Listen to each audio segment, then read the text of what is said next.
c'est le paradis terrestre. Eh bien, moi, je dis, moi, Kofi, que le paradis terrestre, comme quelle Afrique, a un jardin de l'Éden qui s'appelle le Congo.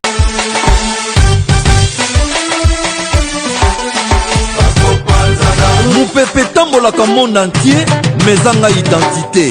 Naebisaki bino bakoumela te. Oh, je ne suis pas un politicien comme les autres naebisio. Ngai, ambition d'ailleurs, une de mes ambitions, c'est de changer classe politique congolaise. Vous allez la changer comment? Mais en prêchant par le bon exemple. Quand je vais prêcher par le bon exemple et que mes compatriotes vont aimer ça, tout le monde va vouloir imiter le bon exemple. Pourquoi Mboke Bebaka? Parce que ceux qui arrivent et qui sont censés prêcher par l'exemple, eux prêchent par le mauvais exemple. Soit Mokonzia Bandi, qu'on détourne Bandi Bakop.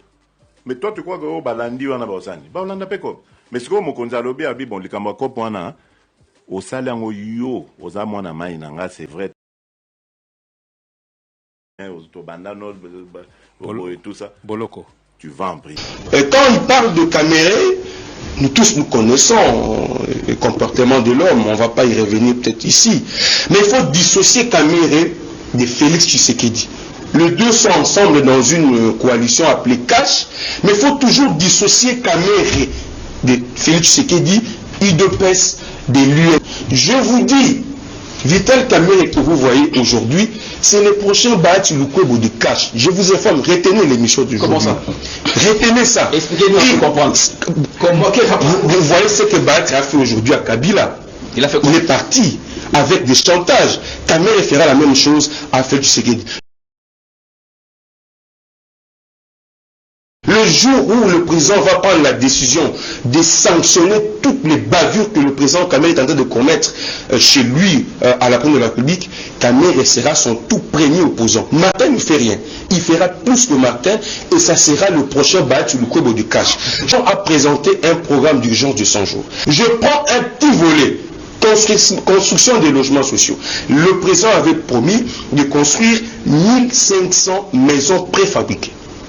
L'argent a été débloqué. Le coût global était de 57 millions de dollars.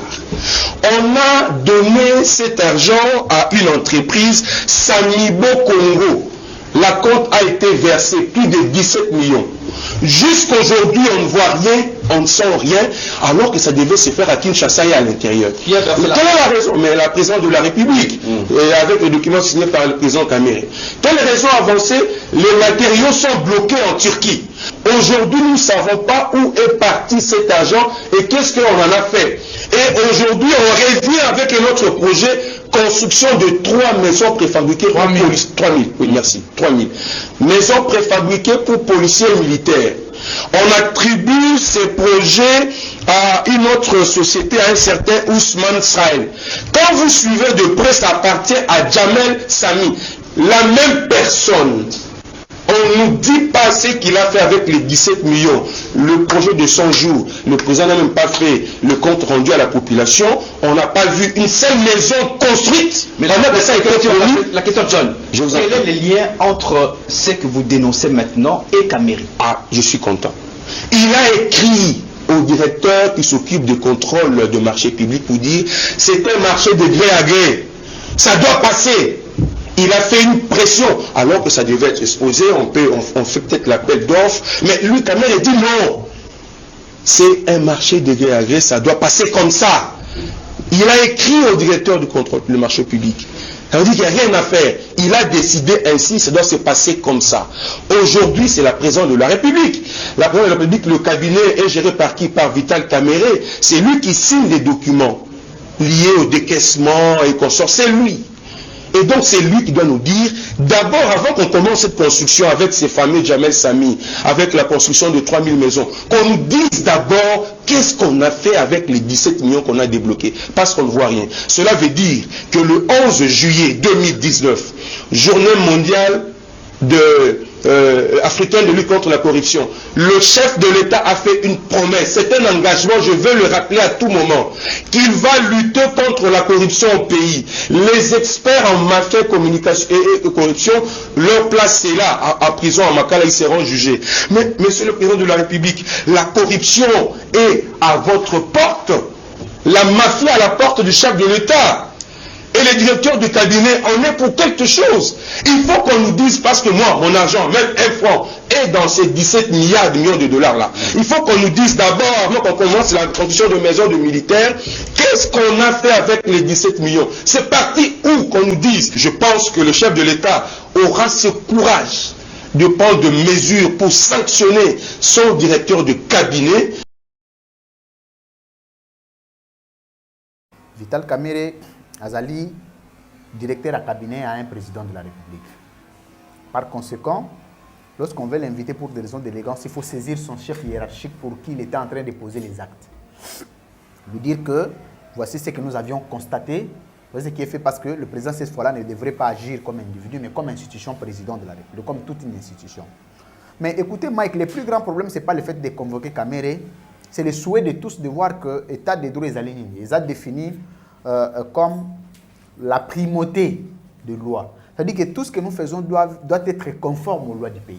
C'est-à-dire que tous ceux qui dirigent, ceux qui ne dirigent pas quand ils agissent, leurs réactions, leurs agissements doivent être conformes aux lois du pays. C'est ça l'état de droit. Alors, ce qui c'était tout à fait normal que va convoquer. Mais regarde le plus grand problème, il y a ce qu'on appelle en droit la chaîne de responsabilité pénale. Kamerhe aujourd'hui est présumé auteur, mais qui sont les co-auteurs? Qui sont les complices? Parce que s'il y a les premiers complices de cette affaire, c'est M. Tshisekedi. Mais ça,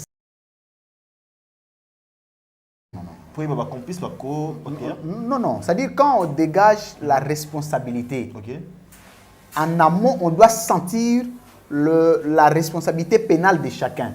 Ça veut dire quoi? Ça veut dire que il y a eu les précédents Sambisaki, non? C'est à partir de ces gens-là,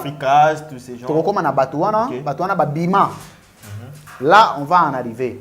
Mais il faut savoir que Batouana Babimi Bazate.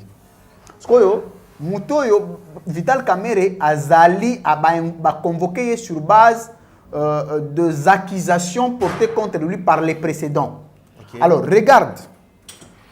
Qu'est-ce qui a été reproché à Vital Kamerhe? Il a été reproché à Vital Kamerhe d'avoir alloué des fonds.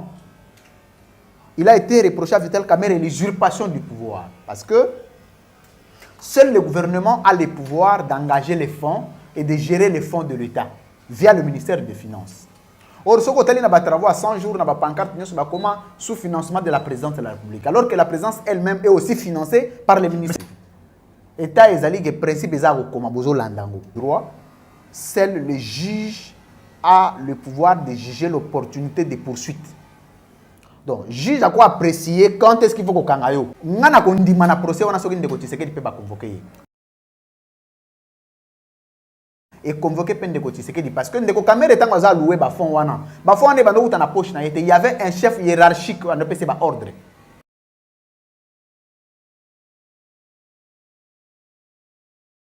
Tshisekedi.